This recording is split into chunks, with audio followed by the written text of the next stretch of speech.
Cougar Sports Saturday. It's complete. Another touchdown! Cougar Sports Saturday.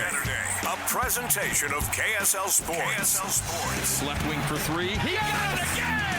BYU Sports Talk by Cougar fans for Cougar fans. Here are your hosts, Mitch Harper and Matt Baiamonte. On Utah's legacy home of the Cougars. KSL News Radio, 102.7 FM and 1160 AM. Cougar Nation, welcome into Cougar Sports Saturday. It sort of feels like the beginning of the 4th of July holiday this weekend. Weather's nice, Mitch. I know we got a few working days between now and the 4th of July, but this will be the last time we talk to you before we celebrate, so happy early 4th. And we have a great show planned for you guys. There's some basketball news. Who's coming to the Marriott Center? We finally know which teams are coming to the Marriott Center. We'll reveal that a little later in the show. And then you and I, earlier in the week, we were down at Cedar Hills Golf Club for the BYU Media Golf Scramble. We got interviews with Jay Goretzlaff, Kalani Sitake, the coordinators, some players. A lot to discuss today, Mitch. It's going to be a loaded show, but we got to start things off here on the program with a kind of look back at year one for BYU in the Big 12. The starting lineup. A look at the stories making headlines right now. It's time for the starting lineup on Cougar Sports Saturday. Coming up on Monday, July 1st, marks 1 year BYU in the Big 12 Conference. A lot has transpired over this past year. Remember, a year ago, you and I, Matt, we were on remote for our show, and so much optimism, so much excitement. I still believe 1 year later, there's a lot of optimism and excitement for BYU sports in the Big 12, but I think it's also a case of maybe a little bit of reality has kicked in too, and the work ahead. But by all accounts, I think it's been a pretty solid first year for BYU athletics in the Big 12. It certainly, I think, exceeded expectations, and I would give a lot of credit to the basketball program for making me feel that way. Football was about what we expected. I think we're all hoping for 6-6, but let's not kid ourselves. I don't think many reasonable people were expecting them to compete to win the Big 12 in their first year. So 5-7 in football. Women's and basketball, not great, 10th place. Football tied for 11th. Women's soccer, I think that was the one sport where we all felt like that was a team that could really compete. They had a great year, finished second in the conference. Basketball was the one to me that really exceeded expectations in a large way. Being fifth, I didn't believe that team was capable of getting to the tournament, competing at all in the Big 12. They had wins on the road against Kansas. They had some big wins at home, took care of Texas with ease.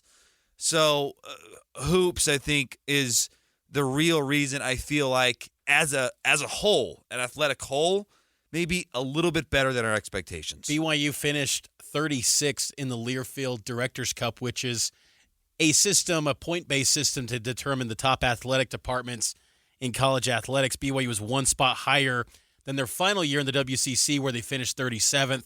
So a solid year across the board for BYU, but I do believe that football was a case of a little bit of a reality check of how difficult, not maybe difficult is the wrong word, but just there is a learning curve. I think that many people, thought for fans, what are some of these programs? What have they really done? What's Iowa State done? What's West Virginia done? BYU's just as good as them. They've played a bunch of Power 5 teams in independence.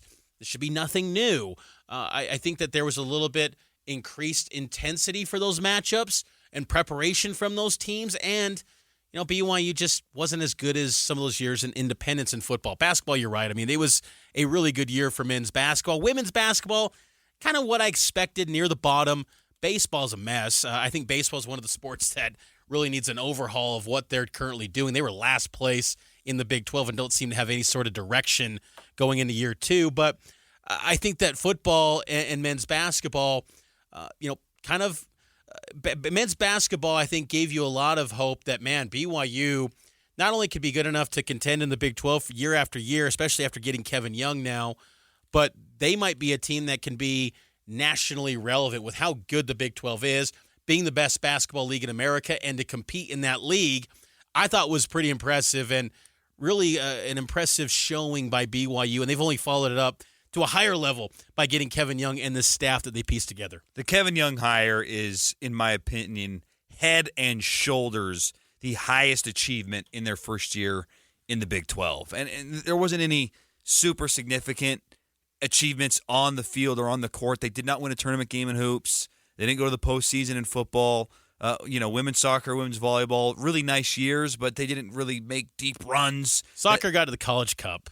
But they didn't get to they didn't win the title. Right, exactly. So on the court, on the field, nothing, that we're going to remember for years and years and years. We will remember the Mark Pope going to Kentucky, and somehow you elevate that. You take one of the best years since Jimmer, probably, and you can make a case that 2020 would have played out to be a better year had the tournament been played with TJ and Yoli and that tremendous group.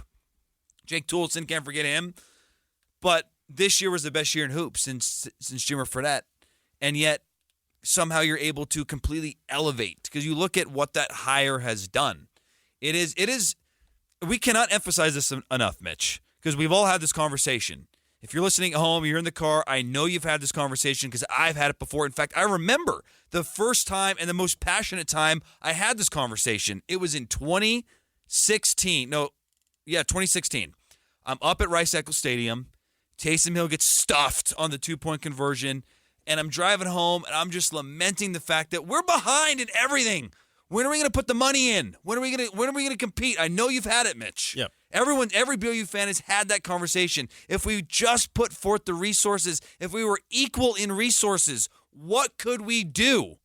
We're starting to see that in hoops. You hire a tremendous coach who then hired a tremendous coaching staff. This coaching staff is so talented and so experienced. We've never seen anything like it. The assistants with Kevin Young, it's unbelievable. You got Chris Burgess back from his alma mater, and he's not even one of the top. I mean, he's a top assistant. But in terms of like the pecking order, coaching resumes too. I mean, yeah, some of these the coaches on Kevin Young's staff have huge. Deeper resumes than Chris Burgess. It's pretty impressive the future outlook for BYU sports and the recruiting. I agree. I think that being in the Big 12 and having power conference affiliation is critical for this athletic department.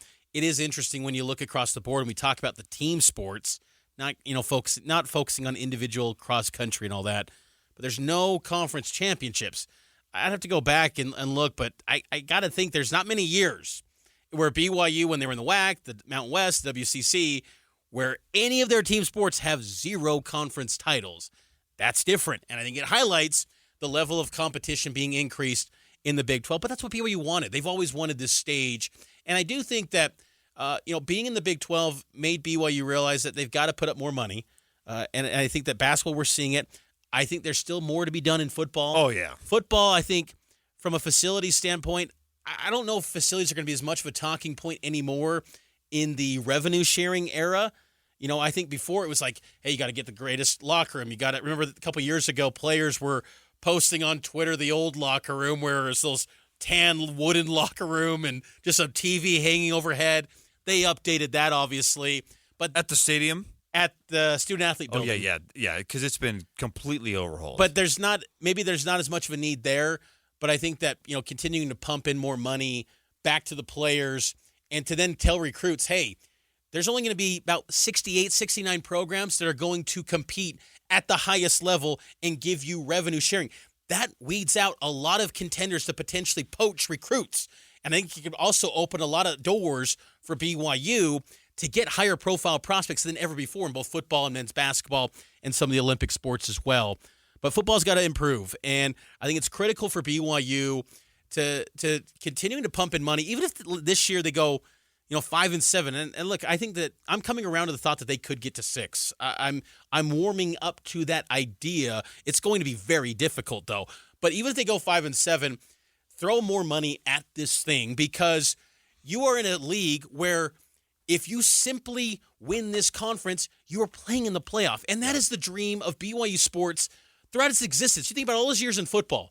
When remember when BYU in 2008, when they start out 4-0 and they're the talk of the country. It's like, can they get to the BCS national title? Well, if this team holds up and if UCLA continues to play good, like, no, BYU controls its destiny. So to me, the chase should just be at a fever pitch to be like, we want to be the number one team. And look, it sounds crazy right now because BYU football is just kind of down and out at the moment, but this league, turns around in a hurry, and there is no set pecking order. Everyone assumes Utah is going to be the top team. I disagree with that.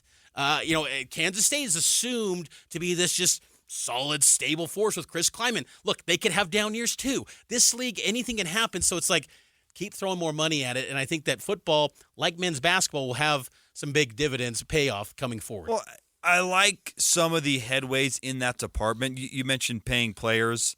That's going to come. That's just a part of it. And BYU, I think, will contend at the highest level, too. Like, Tom Holmoe kind of referenced that a couple months ago at spring business meetings. Like, if the Big 12 says, hey, you got to pay $22 million, BYU's going to fall in line. And they're going to pay that $22 million a year to their athletes. But to me, where the money really needs to be dumped is behind the scenes. Can you increase the support staff by a lot? I mean, yeah, and I think they have. I think they're starting to do that. Yeah, I like the strength staff a lot. I think behind the scenes, recruiting roles, can that be expanded? Can the recruiting department be beefed up? Because you look at what you're competing against at a Texas, at an Alabama, at an Ohio State.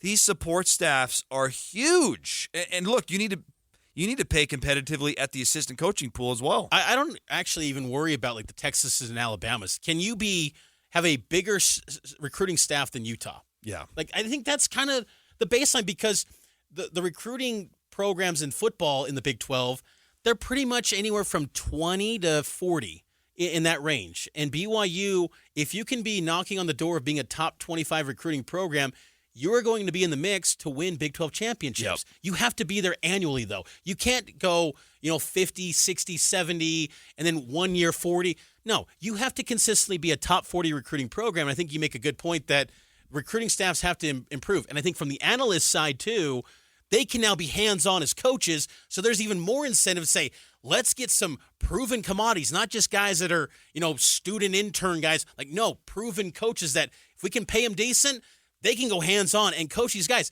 Gary Anderson, he's a consultant this year, former head coach. He can be hands-on in camp and in practices this season, which is incredibly valuable because, he was one of the best D-line coaches when he was at Utah back in the day in the country. So, and that's a position of need to improve. So throwing more money at it, I know it's frustrating, I think, for fans, though, to hear everything thrown about money. But that's the world it is now in college sports until we get some more kind of, clear guidelines. And I think this settlement will cause that a little bit. I think it's going to create more stability, but that's kind of where we're at, where it's all about money going forward with college athletics. Let's take our first break. On the other side, we'll give you some interesting observations from the BYU media golf scramble earlier in the week. And then we've got a lot of sound from Kalani Sitake, Jay Hill, A-Rod, the coordinators, players, tons to break down. We'll keep the show rolling after this.